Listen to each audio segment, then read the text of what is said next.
One of my least favorite parts about being a middle school history teacher is the bullshit, living history assignments we give at the end of every school year.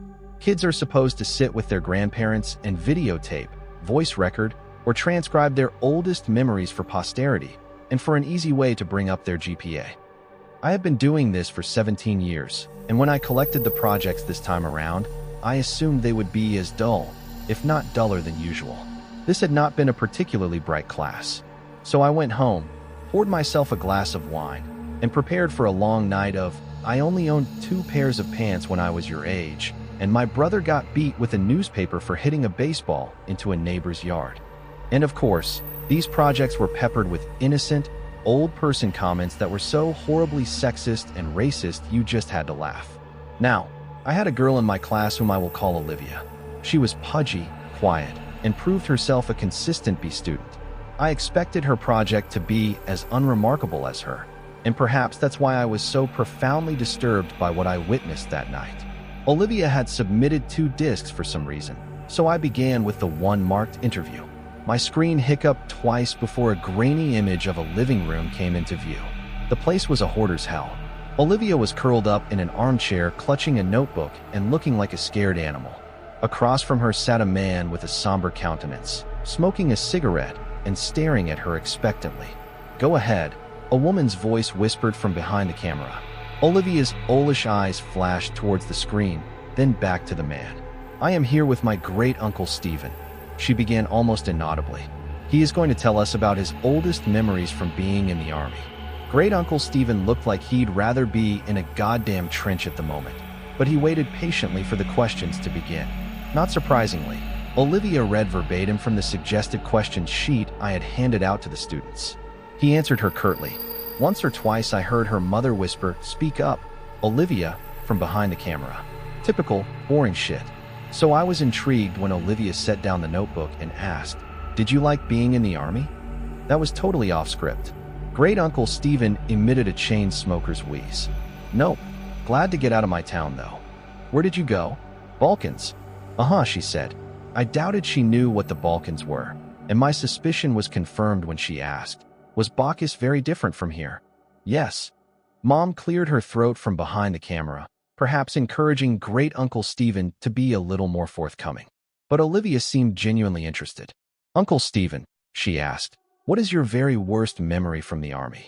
The old man crushed his cigarette in the ashtray and then slowly lifted himself out of his chair. "I'll be back," he mumbled. The camera cut off. When the screen flashed back on, everything was the same except Great-uncle Stephen had several pieces of paper and plastic sleeves laid atop all the crap sitting on his coffee table. One he held in his hand. "I was a kid when I enlisted," he said, looking at Olivia. "Your brother's age," he told her. Olivia nodded. "I never saw combat. Both of my deployments were to cities in Eastern Europe that had been destroyed by civil wars. Everything was a mess. I felt like a janitor for fuck's SA-. Ahem," Mom coughed. Great-uncle Stephen sighed and looked at his paper. "My unit was assigned to a school that had been obliterated by all the violence. Broken windows, caved-in rooms, and for some reason, the part that got to me the most was that the school had been like this for years before we got there. No one had lifted a finger to fix it. I saw kids walk by it on their way to go beg for money or whatever shit they did dash." The camera dipped towards the floor as I heard Mom whisper harshly at Great-uncle Stephen. I couldn't make out what she was saying, but it wasn't hard to imagine. "Do you want to hear this goddamn story or not?" I heard him bark in response. "Then you better let me tell it how I want." "Mom," Olivia chimed. "Please stop interrupting. Are you presenting this in front of the class?" "No, Mom. We're just handing it in to the teacher." "I'm sure he's heard the word shit before." Great-uncle Stephen contributed helpfully. "I wasn't a he, as a matter of fact, but other than that the statement was accurate."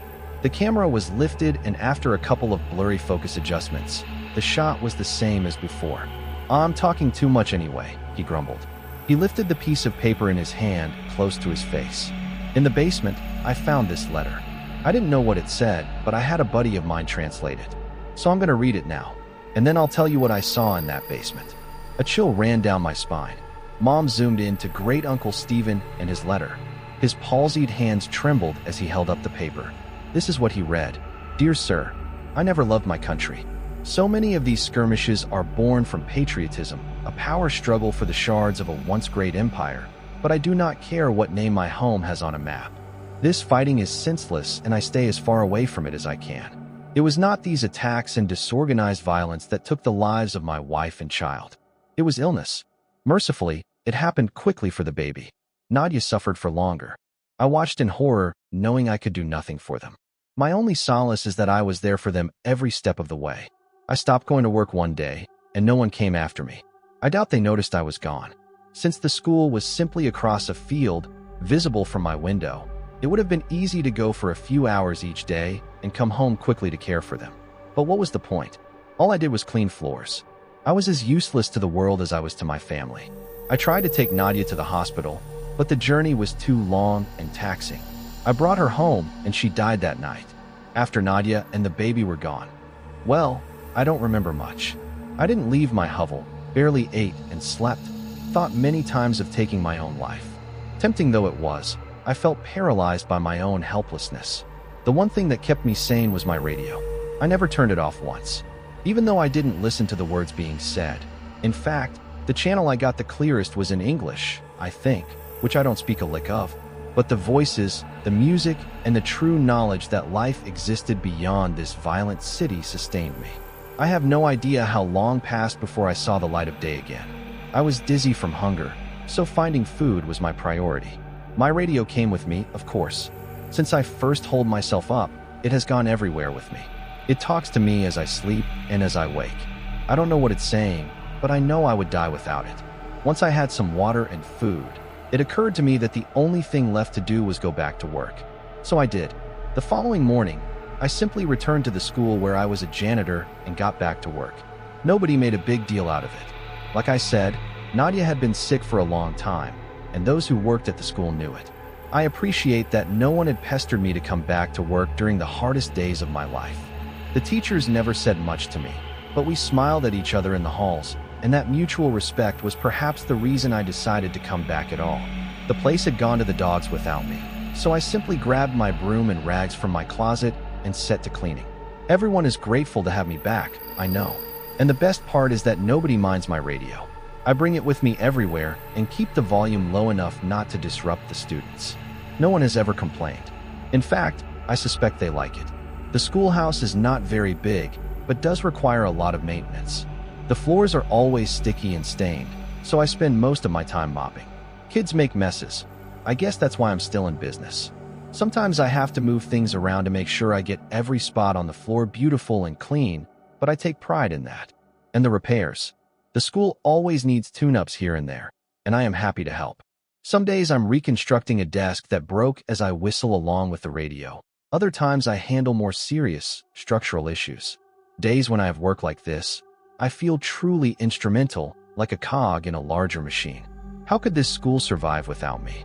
It took me a long time, but I once again feel that I have purpose. There is a larder behind the school that is full of preserved food. In lieu of payment, I am allowed to take as much food as I need. That arrangement is fine. What would I do with money anyway? I used to bring the food back to my home, just one field away from the school, but when I started sleeping in the basement, no one seemed to notice. This school is special to me, and I cannot leave it unguarded. When I am besieged with memories of my wife and baby, I turn up the volume on the radio to drown out such thoughts. It works for me every time, except this morning. Because this morning, I woke up to dead silence. I frantically examined the radio to see what had happened. I honestly cannot tell you how many days in a row I have been using it. Did it simply live out its life and die naturally? I have spent the entire day trying to fix it. Most of this time, I have been crying. I am losing my mind without it. I have given myself until sundown. If I cannot fix it by then, I am going to take my life. I am writing this because the sunlight is starting to die, and I know what my fate shall be. I have thought about taking one last walk through the halls of my school, saying goodbye to the students and teachers. I know I will be missed, but I cannot bring myself to leave this room. I cannot go anywhere knowing that my radio is dead in here. There are no more tears in me. It feels now like I can't catch my breath. I vomited what little food I had in my stomach, and I am growing dizzy again, like I did after Nadia died. I am not long for this world. But before I take my life, I have closed the door to this room and stuck a chair beneath the handle. It is the only room in the basement and has a small casement that lets in just enough light for me to see what I am doing. If anyone is kind enough to come looking for me, they should not be met with this gruesome sight. Perhaps they will see the door is blocked, smell my rotting body, and simply forget I ever existed. But I have placed both my radio and this note outside the door. Kind sir, if you are reading this, I have one humble request. Please fix it. Save my radio. It did not deserve to die in its sleep, and I am ashamed that I cannot revive it. Now I am ready to join Nadia and little Ludmila in heaven. I hope this school can find another janitor who loves and cares for it the way I do. The hour is now. Do not forget my radio. Stanislav. When Mom zoomed back out, Olivia had tears in her eyes. Thank you for sharing, Uncle Stephen, Mom said, her voice choked. I think we have enough. Wait. Olivia chirped. He said there's more. What did you find? Before Great Uncle Stephen could open his mouth, the image disappeared. My jaw dropped. Was that it? What did Great Uncle Stephen see? I promptly remembered that there was a second disc. This one was unmarked, but I hoped it contained the rest of the interview. There was no video, only audio. The voice that started up was Olivia's. Hi, Miss Garrity. I'm sorry about my mom, but she refused to record the rest of what my uncle was saying. But I asked him to continue and secretly recorded the story as a voice memo on my phone. I remember you said earlier this year that history is written by the people who win wars. She sucked in a breath and commenced crying. But everyone's history is important, even if they are sad, pathetic people, and even if they never won a single thing in their life. I haven't slept through the night since I finished this project, but you have to hear what my uncle has to say. There were tears in my eyes, too. The sincerity of her words was beautiful. I was also flattered that she had remembered some trite phrase I threw around because it was what my history teacher said to me. Before I got too sappy over it, the audio began again. Fine, came Mom's frustrated voice. If you want to hear the rest of the story, fine, but this is not appropriate for a school project. Let me finish, Great Uncle Stephen snapped. If it's too much for you, help yourself to a snack in the kitchen. But Olivia wants to know what happened. I heard her mother mumble something and walk away. Olivia and her uncle were alone. I imagined her looking at him expectantly. So did you find the radio? Or did it get ruined when the school got blown up? He rasped, and I heard the distinct click of a lighter. That letter, he began slowly, had a date on it. What date? She inquired hungrily. It was dated 2 weeks before we started rebuilding the school. Didn't you say the school had been destroyed like 2 years ago? Yes, replied Great Uncle Stephen. It had been. There was silence as I felt goosebumps on my arms. The images that came to my mind were almost too overwhelming to express, but Great Uncle Stephen put them into words effortlessly. Clearly, he had spent his whole life thinking about it. This man, this Stanislav, went to a vandalized, falling apart schoolhouse and cleaned up blood and rubble like it was spilled drinks and dust. He smiled at dead bodies in the hallway and believed they were smiling back at him because they liked his radio. He moved around corpses so he could sweep the ground under them. The roof was half collapsed, so when it rained, he must have gotten soaking wet, but was so oblivious that he didn't even feel a thing. I could hear Olivia crying steadily. I found the larder he was talking about. It was all pickled, preserved food that probably tasted like shit. Most of the stuff was moldy. Did you see the dead body? Yes, hanging from the ceiling, but still amazingly lifelike. He wasn't rotting away. This hadn't happened years ago. Did he look peaceful?